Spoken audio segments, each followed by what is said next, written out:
In this time of social distancing, we've come to realize just how much we can take the opportunity to gather together in person for granted.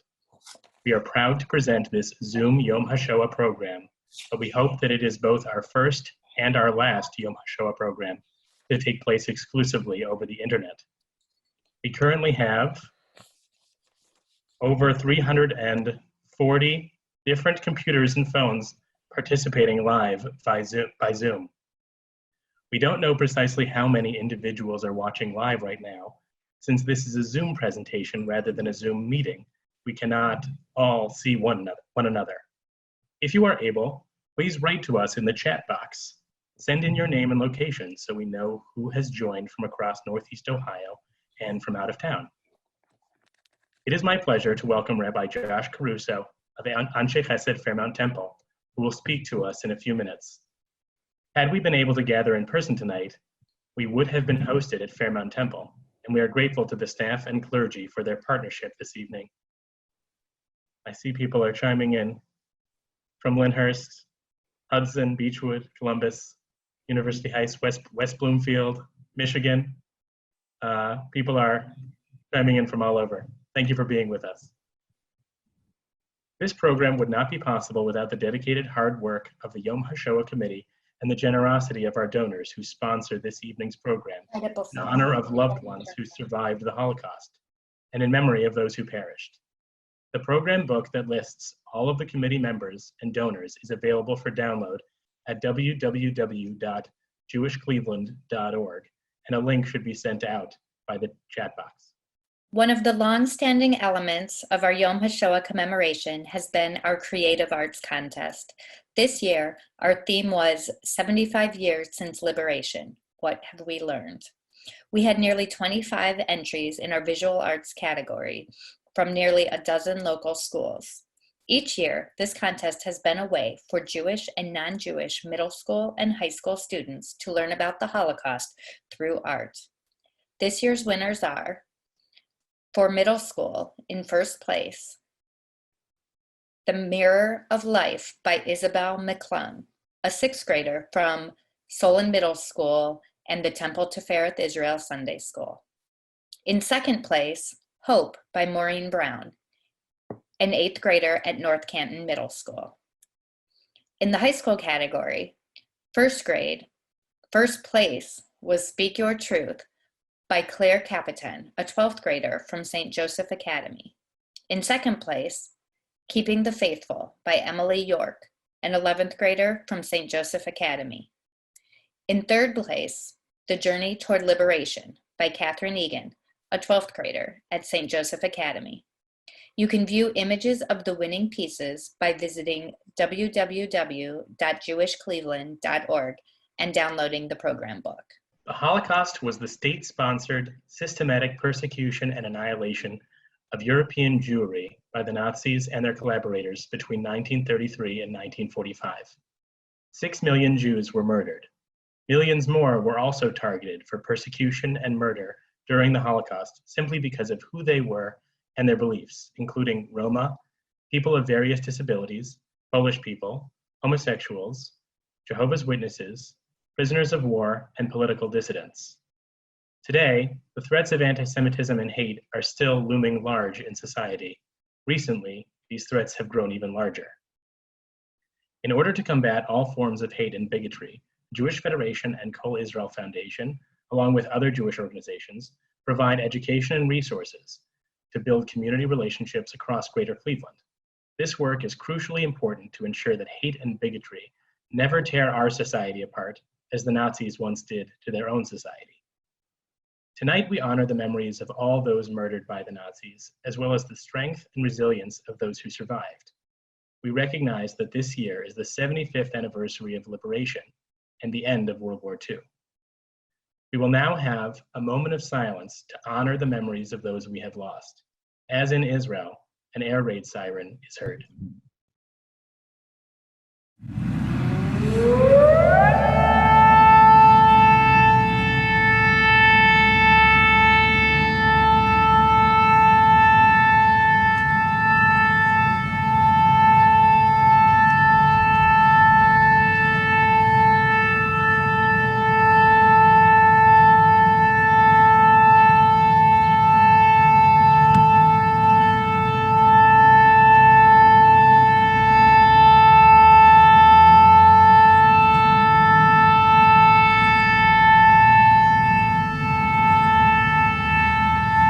Shalom, everyone. I am Rabbi Josh Caruso of Anshe Chesed Fairmount Temple. On behalf of Rabbi Nozenchuk, Cantor Sager, and Rabbi Chernow Reeder, and the lay leadership of our temple, we are honored to virtually host tonight's commemoration of Yom HaShoah. While we had hoped to all join together in our beautiful Joseph and Florence Mandel Sanctuary, I have set its image in my background as a reminder of where we all should be right now. Just last week, I officiated at a funeral for a longtime temple member who had lived a good life. Her list of life achievements was numerous, as she supported many Jewish causes important to us all. When I met with her son and daughters, they told me how their mother had resolved, before marrying, to have 3 children, which she did. She would say, everyone who can bring children into the world should have 3. 1 for you, 1 for me, and 1 for the Jewish people. I think there is a lesson here that means more than only fulfilling the mitzvah to be fruitful and multiply. It's the idea that our Judaism survives beyond our time here on earth. There is you, there is me, and there is the Jewish people. Our survival as a people depends on each one of us looking beyond our earthly selves. Our survival transcends Jewish movements. It transcends our personal beliefs, practices, even our pupillistic interpretations. It must surpass all of that. And most importantly, it must surpass identifying ourselves solely through victimhood. The great attorney and defender against Holocaust deniers, Deborah Lipstadt, once said that being a Jew is about so much more than being a victim. Our identity as Jews must not be rooted in Jew as object, she said, what is done to Jews, but rather as Jews as subject, what Jews do. Yes, our identity is built on what Jews do, not what was done to us. This was demonstrated best in Halle, Germany, when Jewish worshippers on Yom Kippur were under attack from a Nazi terrorist. As you know by now, the only thing that saved them was a reinforced door and security personnel funded by our own federation. After the attack, those very same Jews finished their prayers and celebrated the conclusion of Yom Kippur with a well-deserved break fast and even dancing. Every year on Yom HaShoah, we should certainly continue to tell the story of the tragedy of our brothers and sisters who were murdered at the hands of the Nazis.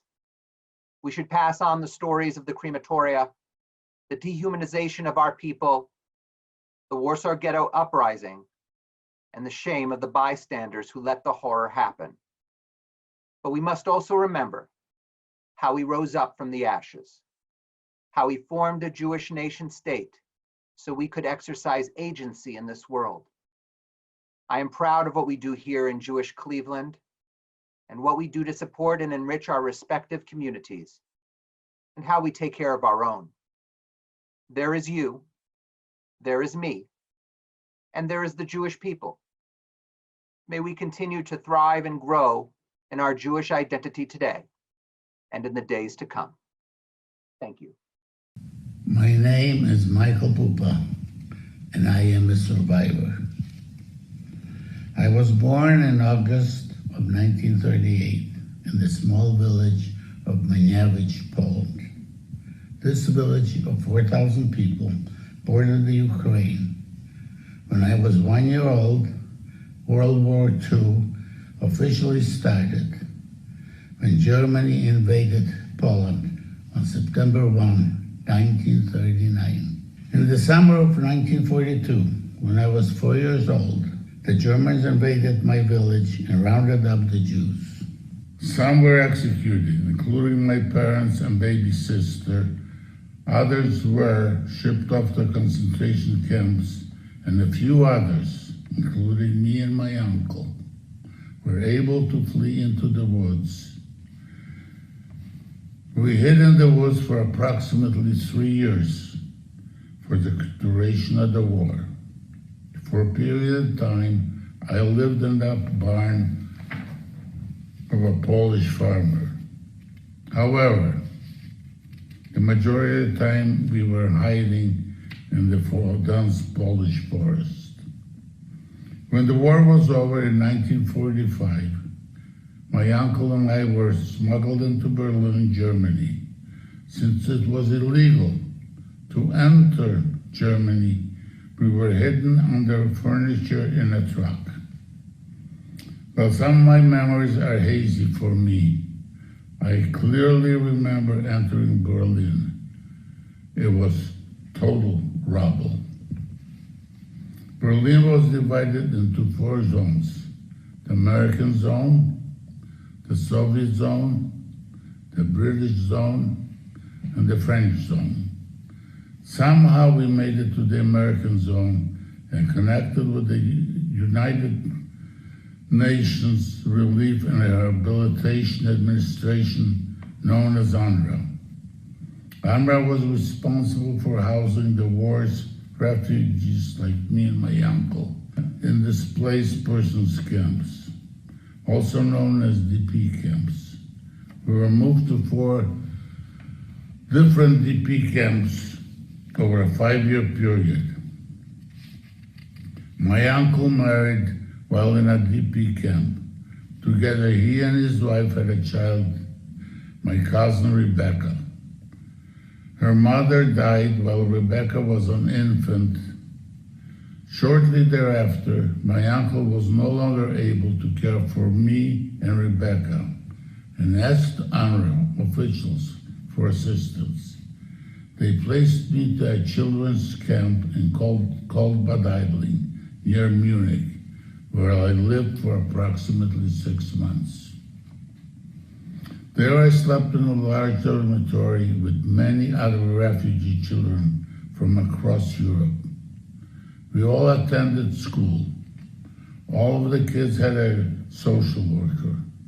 My social worker was an American, and she recommended that I immigrate to the United States and that my uncle and my baby cousin Rebecca would follow me. On May 1, 1951, I boarded a plane bound for New York City. We took off from Munich, Germany, stopped in Iceland, took another flight to someplace in Canada, then landed in New York City. I didn't speak English. I didn't come with any relatives, and I didn't have any money. I was placed in a children's home run by the United Nations. This home had approximately 50 other children, and I was located in Hunts Point, Bronx. About 6 months later, I was told to choose another community to live in because of the large number of refugees already in New York City. My social worker recommended moving to Cleveland, Ohio, because of the job opportunities for my uncle. So I picked Cleveland. When I arrived in Cleveland, I became the ward of the Jewish Children's Bureau, which is now called Belfort JCB. I was placed in a temporary foster home where I stayed for approximately 1 year. Then I was placed in another home, and I lived there approximately 1.5 years. I was a very independent person, and I left that foster home. I lived on my own for several months, including the YMCA at 22nd and Prospect in downtown Cleveland. Finally, the authorities realized that I was under 16 and on my own. Because that was illegal, I was given choice to move to another foster home or to be deported to my place of origin. There was no way I was going to go back to Europe, so I chose to go yet to another foster home. As a result, the Jewish Children's Bureau placed me with Edward and Bernice Rosenthal. They and their 2 biological children, Eileen and Cheryl, accepted me into their lives, and I became part of their family, so much so that I stayed with them until I graduated from John Carroll University. As soon as I was allowed to, I applied for and became a citizen of this great melting pot. The date was June 14, 1957, and I was 20 years old. Thank you for your attention.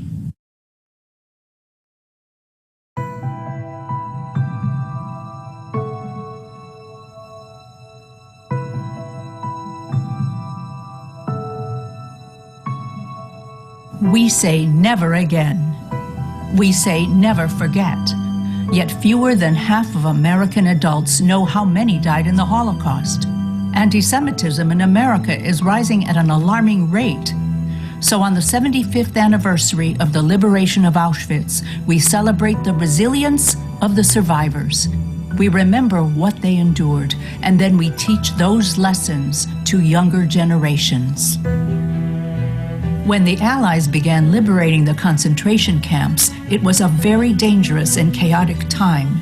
For two who now call Cleveland home, liberation was no guarantee of survival.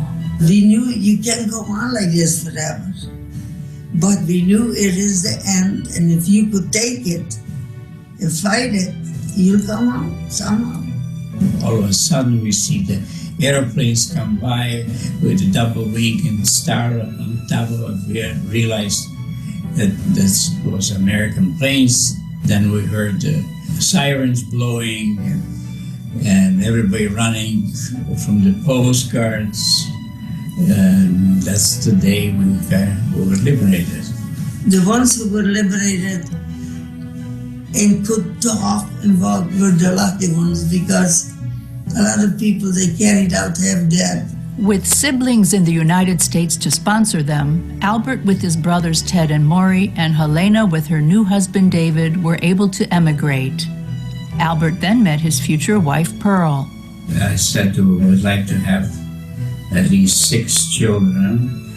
Because of the Holocaust, we lost 6 million people. And she says to me, I would like 12 children. So we never thought we would achieve what we have. I'm grateful to God for the family that I made myself, that they thought there isn't going to be another Jew born, because they're going to extinguish us all. But thank God He saved me, and I made a beautiful family, a Jewish beautiful family.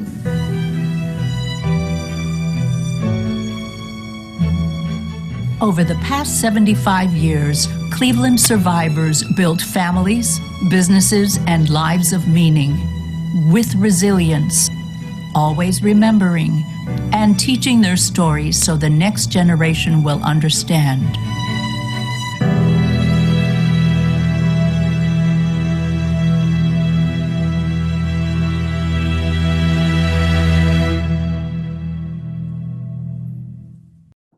I invite you all now to rise at your seats, if you are able, as we continue with the chanting of El Malei Rachamim and the Mourner's Kaddish.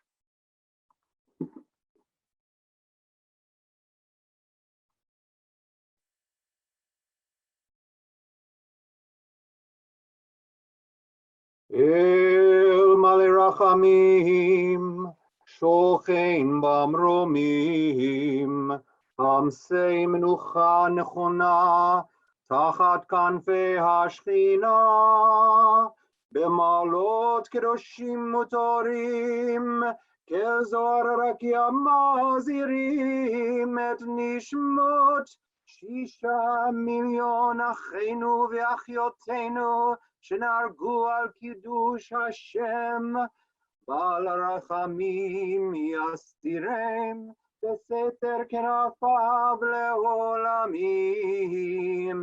ויצרור החיים את נשמתם, אדוני הוא נחלתם, וינוחו בשלום על משכבם, ונאמר Amen. Holy, compassionate God on high, To our 6 million brothers and sisters murdered because they were Jews, grant clear and certain rest with you in the lofty heights of the sacred and pure, whose brightness shines like the very glow of heaven. Source of mercy, forever enfold them in the embrace of your wings, secure their souls in eternity. O God, they are yours, they will rest in peace. And we say, Amen. We now continue with the mourner's Kaddish. Yitgadal v'yitgadash Shemei Rabbah. Be'alma divrach hirutei v'amlich malchutei. B'chayechon uv'yomechon uv'chayei dechol beit Yisrael. Ba'gala uv'izman kariv v'imru. Amen. Yehei Shmei Rabbah mevorach le'olam l'olmei omaya. Yitbarach v'yishtabach v'yitpa'ar v'yitromam v'yitnaseh. V'yitadar v'yitalev v'yitalal Shemei dekodesha. Le'ela min kol birchata v'shirata. Tushbechata v'nechemata da'amiran be'alma v'imru. Shalom Rabba min Shemaya, Chaim Aleinu ve'al Kol Yisrael v'imru. Amen. Oseh Shalom b'mromav, hu ya'aseh Shalom Aleinu ve'al Kol Yisrael v'imru. Amen. May the source of peace, who creates harmony on high, bring peace to us, to all of Israel, and to which we say, Amen. Please join us in lighting a memorial candle in memory of the victims of the Holocaust.